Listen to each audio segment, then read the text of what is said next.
There is a certain pattern you see when you watch human beings long enough. A rhythm, a hidden mechanism behind why most people suffer, break down, or simply never rise in life. And that mechanism can be traced back to two ancient human sins: impatience and indolence.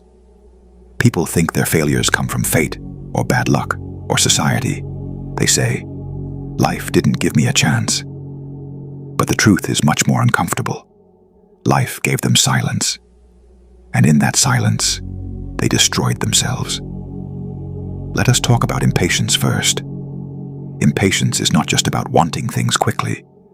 It is the fear of waiting, the fear of slowing down, the fear of sitting alone with your own thoughts.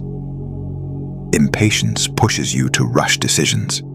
You jump into relationships without understanding the person.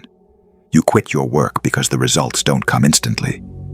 You chase shortcuts because the real path feels too long, too boring, too difficult. And slowly, without noticing, impatience shapes your entire character. You turn into someone who cannot sit with discomfort, someone who cannot resist impulses, someone who destroys long-term growth for short-term relief. But impatience alone is not the real enemy. The second sin makes everything worse.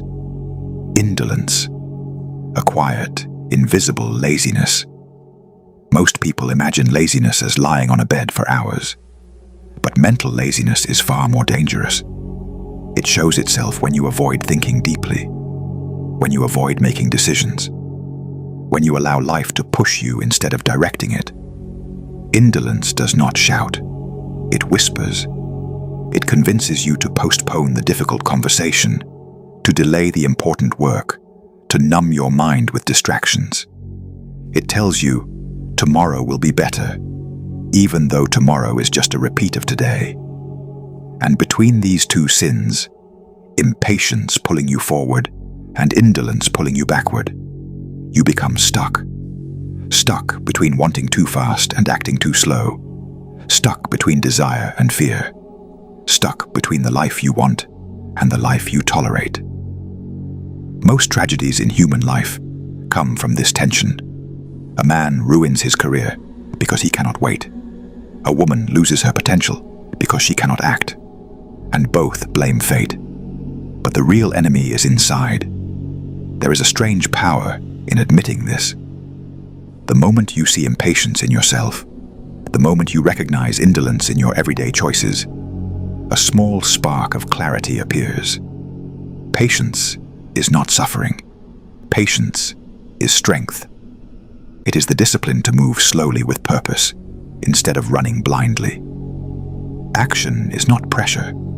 Action is freedom. It is the refusal to let your life be controlled by fear or mental fog. Master patience. Force action. These two simple changes break the invisible chains that most people live their entire lives under. Because the truth is this: your fate is not written by the stars. It's written by your habits, especially the small ones you ignore.